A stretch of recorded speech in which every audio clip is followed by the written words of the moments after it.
Welcome to the Restless Journey, the official podcast of Austin Prep. This series offers a closer look at the people, programs, and purposeful initiatives that bring our core values to life. Each episode, we invite voices from across the Austin Prep community, students, faculty, alumni, and friends to share insights, experiences, and reflections that shape who we are today and where we're headed tomorrow. Now, let's get started with today's episode of the Restless Journey podcast.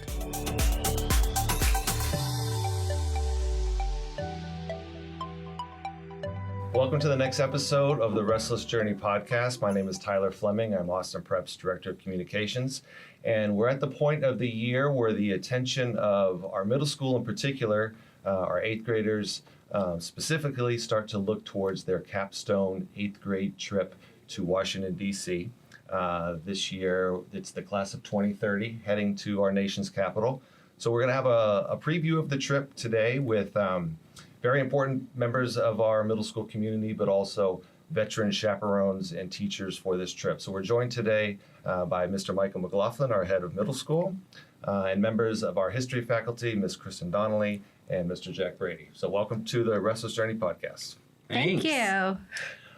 So if you've seen some of the shows that we've had so far, usually we have students who are connected to the guests in one way or the other come with a welcome on our chalkboard here. So for this show, we had members of our middle school student council reps came and welcomed you to the show with some iconic drawings and features of Washington, D.C. I think the one thing that stood out to me is the airplane, and we're going to get into that as we get into the show. As the trip has kind of grown over the years, you'll notice there's no school buses up there. So that's an important part of the trip. But I think to give us some context in terms of the show today, I think it's a good opportunity for us to speak specifically to the eighth grade class. I know that in your classrooms and in the civics classes that you've previewed the trip and talked a little bit about it, but this is an opportunity to kind of reinforce some thoughts for them, also connect with their parents. But I think also, interestingly enough, an opportunity for us to talk to prospective families, prospective parents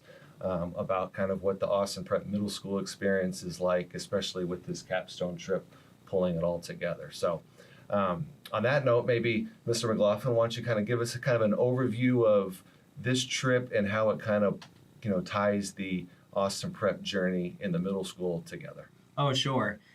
Well, I'm really excited to be traveling with the class of 2030. Just a few minutes ago, returned from their eighth grade retreat at Merrimack College.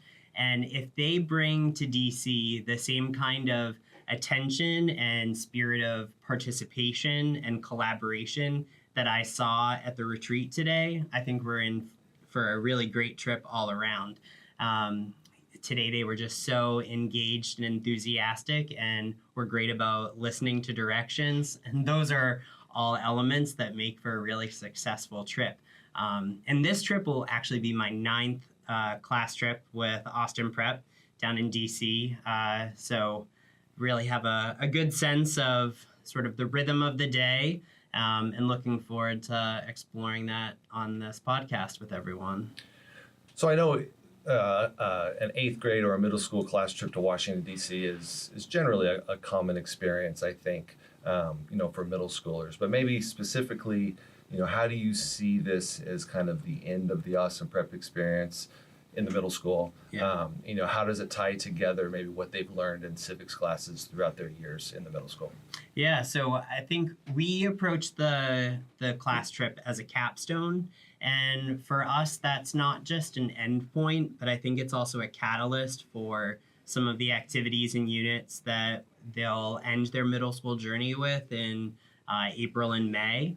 But they've really been building up, and that's in large part to the preparation that they've received from people like Jack and Kristen, and then, of course, also Alphonse and Brian this year, who are also teaching civics.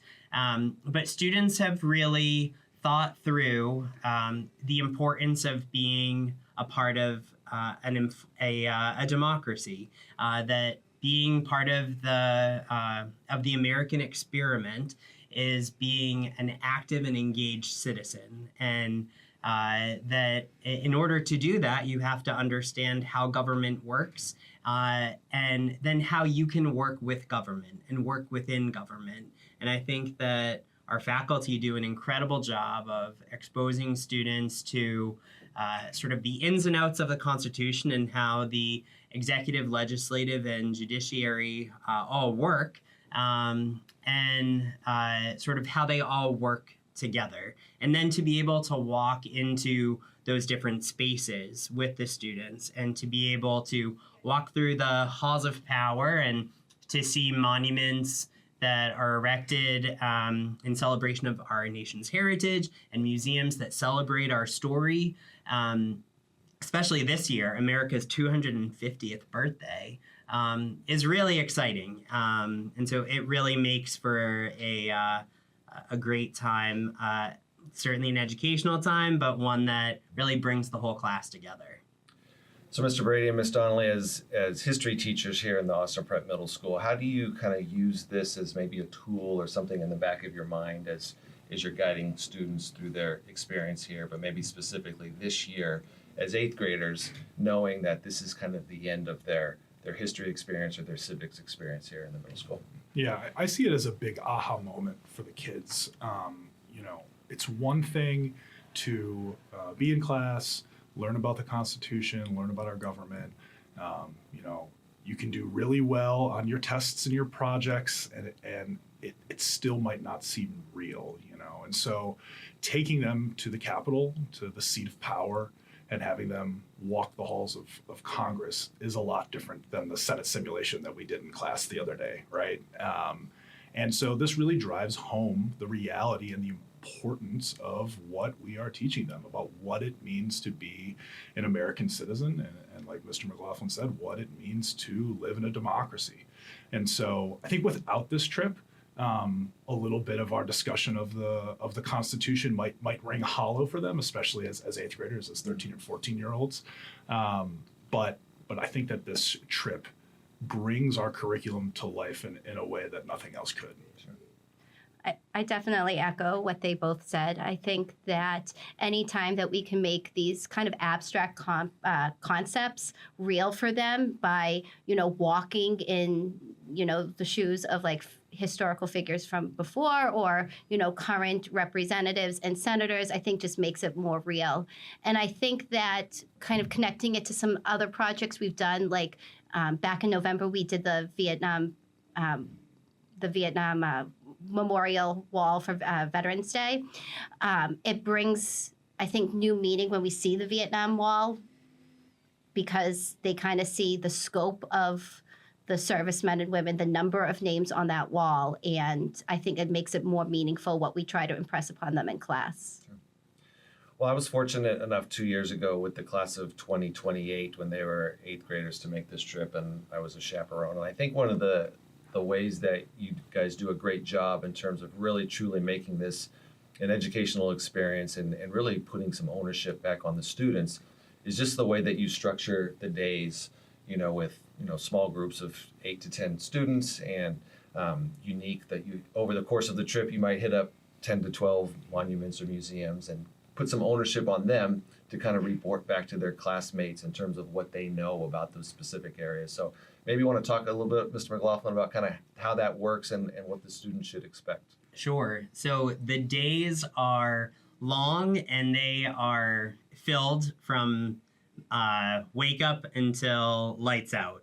And I think that's really intentional because there's so much to see in DC. And I feel like every time we've run the trip, we try and add more and more.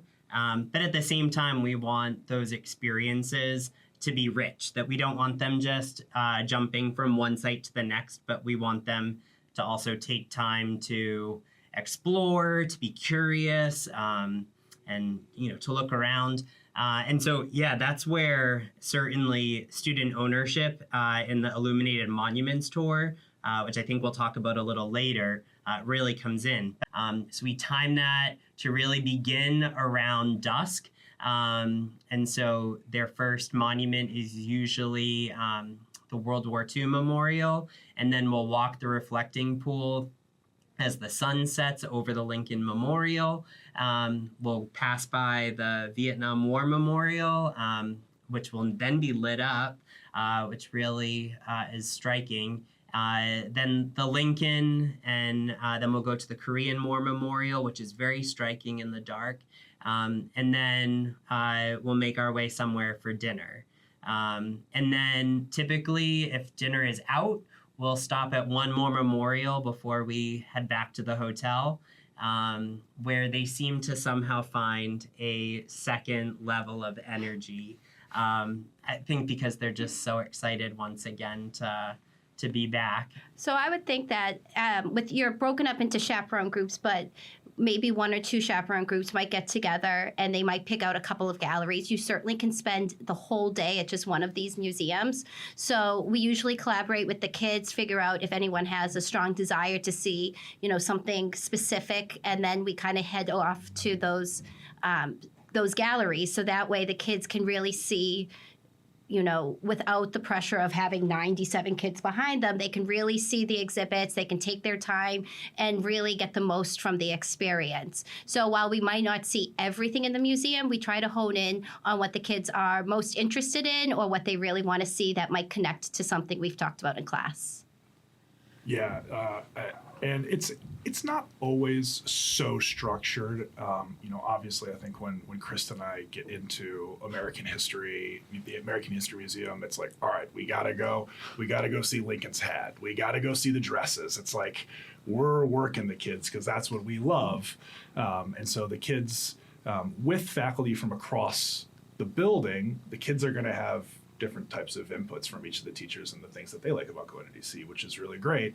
And then I remember one year after American history, I was like, you guys have heard me talk plenty already. And we went to natural history and I said, you can do the dinosaurs on your own, and that's good. It gives the kids a little bit of freedom, gives them a little bit of independence. I think that's a big part of this trip for them is, like Michael said, the day is very structured, but there is space inside of those days for these kids to bond with each other. One of the things I really like about it is that because they're out of their comfort zone, they actually tune into us as chaperones a lot more. We have their ears and their attention in some ways more than even in the classroom because they're very comfortable here at Austin Prep. And so giving them some space to have some fun and have some independence and feel what it's like to be in a new city with their peers is a really wonderful part of moving through the day as well. So maybe talk a little bit about, this is a real opportunity for your classrooms to come to life in a real way as you're seeing, real historical artifacts or important sites. And as teachers, how do you, as you visit these sites, maybe how do you facilitate discussion among the small group that you're with in terms of, having them give their ideas or thoughts, or even you as the teacher telling them about maybe what had happened here, maybe even certainly it probably or could have been a challenging time in our nation's history. So maybe what's this interaction like with our students? Well, it's the ultimate primary source lesson, right? I mean, we are in the thick of the history of America, and I have really great memories of being at the Lincoln Memorial at dusk. I mean, it's just one of the most stunning moments of the trip. And, you have these moments where you have this group of boys that maybe aren't really paying attention and they're goofing around like 8th grade boys do. And it's like, come over here, come stand by me, stand next to Lincoln. Let's read the second inaugural together and actually think about what he's saying here, right? It's kind of an intense speech, and to make them stand there and read it on the wall as the sun is setting about the Civil War, as military helicopters are flying overhead in that route that goes right over the memorial. It makes an impact on the kids, We take a walk to the Korean War Memorial. My grandfather fought in Korea, and the cool thing about that memorial is that each of those statues represents a very specific kind of soldier that would have fought in Korea. And I say, look at that statue. He's carrying a BAR. That was my grandfather, And so it, like I said, it allows you to connect with them and talk with them about these things in a much more realistic way.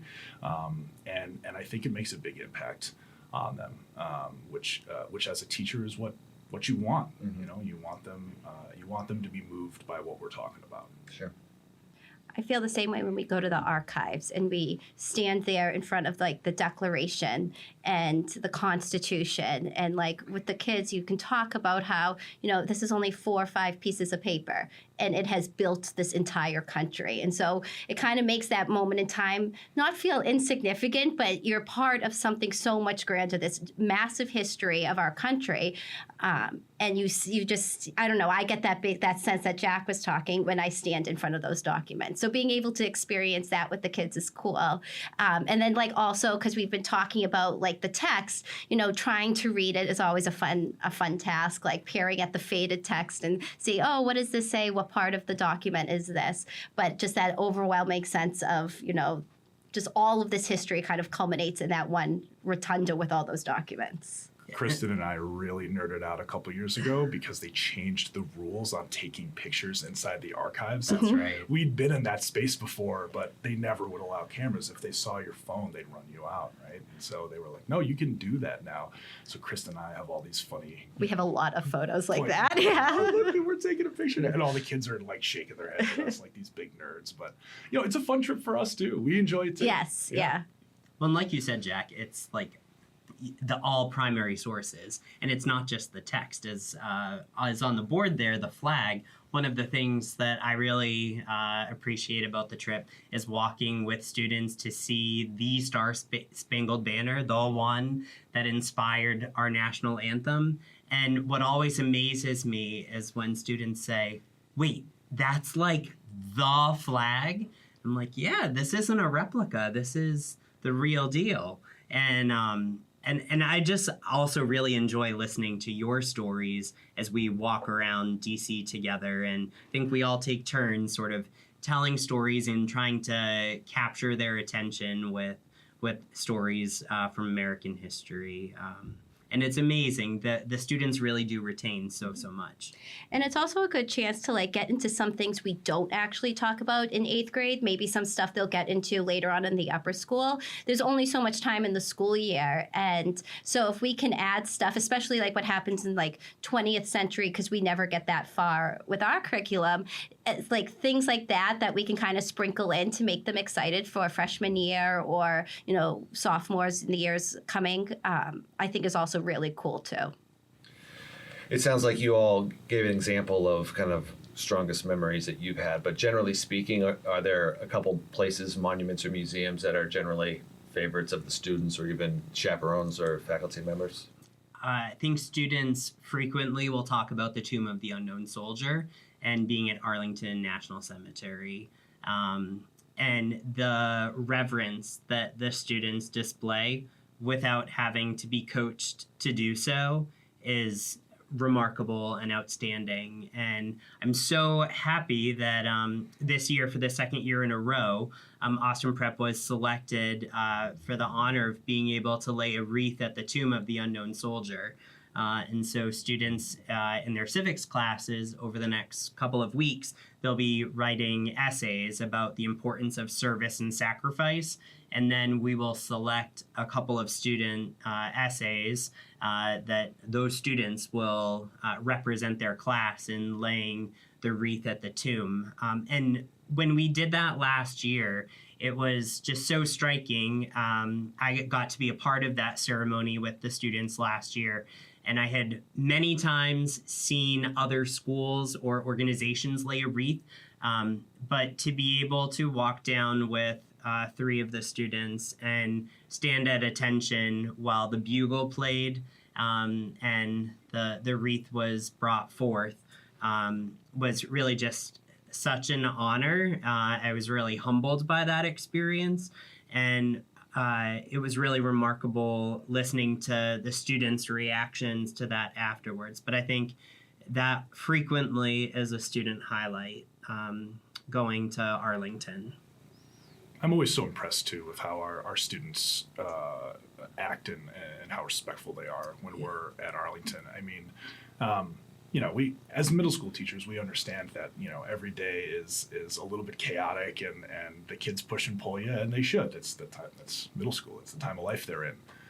But it's an overwhelming sense of pride when they kind of prove that they have grown, from sixth grade, that they understand these moments, that they kind of understand the values that we try to teach them here about love and community and character, and how they display that at Arlington is extremely impressive. And you said very memorable moments for me as a teacher here.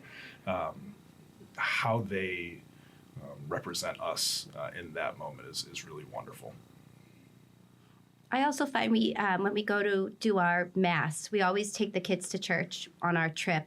And, we take them to mass here all the time. But I think being in the cathedrals that we've gone to, they just represent the school so well. They're so well behaved. They're so respectful. And they're so kind to all the people that we meet. I mean, we meet people from all walks of life, and they really are great ambassadors for Austin Prep and how they interact with people when we're in DC. Well, Mr. Brady, you alluded to the middle schooler a little bit, but I think, all these great experiences at Washington, D.C. are very much an extension of the classroom experience, the academic experience. But my guess is if you ask most of the members, they're very much looking forward to going away with their friends. And there's a social component to it as well. 14-year-old, 8th grade, it's a unique time in their life. So maybe, take a little bit of the educational component out of it, but what's the social life for them? Or maybe not so much the social life, but what does it mean to them socially to be able to go away with, how many travelers this year? 97. Okay, so upwards of 100 of their classmates, and they're going away for several nights together. Maybe talk a little bit about what that means to them. I mean, there was a junior this year who I said to him, what do you remember from your DC trip? And he said, it was the ultimate sleepover. And just a few days away with my friends. And I mean, it just starts from the first moment. We're boarding our bus to go down to Logan early in the morning. We have the first flight out, and we have our own plane with nearly 100 students and 12 chaperones. The plane is all ours. Last year, there was one woman who happened to be on the plane not from Austin Prep, and I gifted her a Dunkin' Donuts card. And she just said, wow, your kids were great. But, even at the airport, they're going to Starbucks or to Dunks, in pairs, and they're all excited with all their snacks. And then they get on the bus and they're just full of excitement. They listen to all of our stories and jokes, which they'll then repeat back to us later about, the Mint and the Washington Monument and all of that. But we incorporate a lot of fun experiences. Certainly food or foodie-tas. It's that fourth core value of Austin Prep. We have some really fun shared meals together. This year, we're doing a dinner out at a restaurant, an Italian restaurant this year. And then we have the epic class party on the last night in DC. Typically, this is in the ballroom of the hotel, which is on the top floor overlooking the illuminated city. And we bring in a DJ, and we have a catered sit-down meal for them of just some of their favorites. And they just dance the night away and have a ball. One of the things that stands out to me, just to show almost how much they grow up during this trip, always night one, they're up to 2, 3 o'clock in the morning. They wake up at breakfast and they're like, I'm so tired. You ask what time they go to bed and they're like, 2 o'clock in the morning. And then they're exhausted the whole day. And then over the course of the 3 nights, you see them making better choices without anyone prompting to. They're going to bed at, maybe it's midnight, then maybe it's 10, or maybe it's, they're falling asleep at 8:30. But they're making better choices. And it's great to see kind of how they grow up during this trip. They leave and they're definitely middle schoolers. But when they come back, you can tell they're now ready for high school. And so that I love being part of that moment to see kind of this is that moment of the year where they're starting to get ready to move on. And I think we're always trying to create fun for them. My first year on the trip, we went down to, the harbor, and they got to do the Ferris wheel, right? And now we've kind of stuck with this dance model for a couple years, and we keep trying to find kind of the best experience for them in terms of group dinners. Of course, they love it like when we just end up at a mall, because like Michael said, it's like who can buy like the silly hat that like maybe mom and dad don't let them buy at home, first, which is all a part of growing up and stretching your wings a little bit. There's always someone who pulls out something silly, on the coach on the way home that everyone's like, oh, where'd you find that? So it is fun for us to see them in a different setting than in the classroom. Again, I went 2 years ago with the class of 2028, and I think one of my most fond or favorite memories, Mr. McLaughlin gave me the opportunity to fly down in advance and then fly back after. And this was the last year that everyone took buses down to DC. And I remember when I was there, I was waiting for you guys at the hotel. And when you guys arrived, I just got very dirty looks from all of my chaperone colleagues. And then even on the way back, I flew back. I think I had some equipment on the bus, and I met you guys here.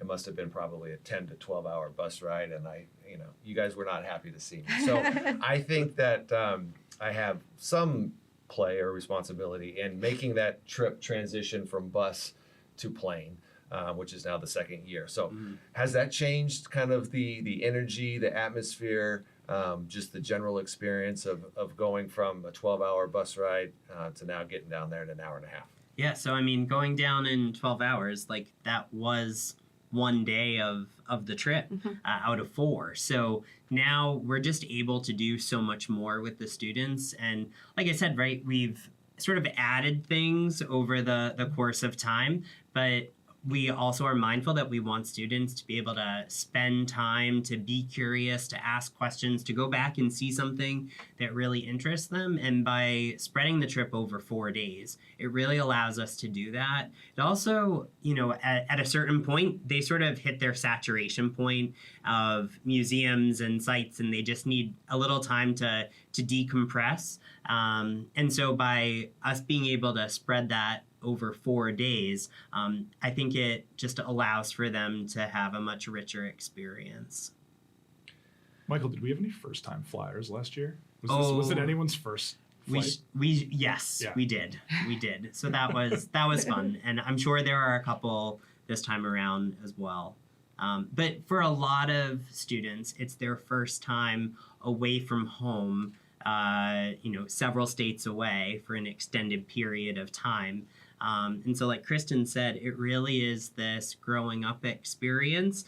But I also think that it's sort of a growing up experience for families back at home as well. And that all of that preparation that they have given to their students about making good and sound choices, about who they surround themselves with, right, their classmates, being aware of their surroundings, and really approaching the sites with interest and respect, that all of those things that parents have been doing for their child's entire life, it's then put into the real world, and that's going to be really gratifying, I imagine. And I know that students come home and they just want to tell all of these stories to their parents and families. And this year they'll come back. We'll have 1 day of class, and then they'll have 2 weeks of March break to be able to tell all those stories.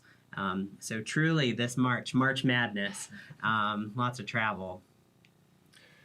I think one final thing I'd like to talk about or discuss. A couple months ago, we had Mr. Benning, Ms. Choate, and Mr. DeLuca on with a similar preview of the senior class trip to Disney World.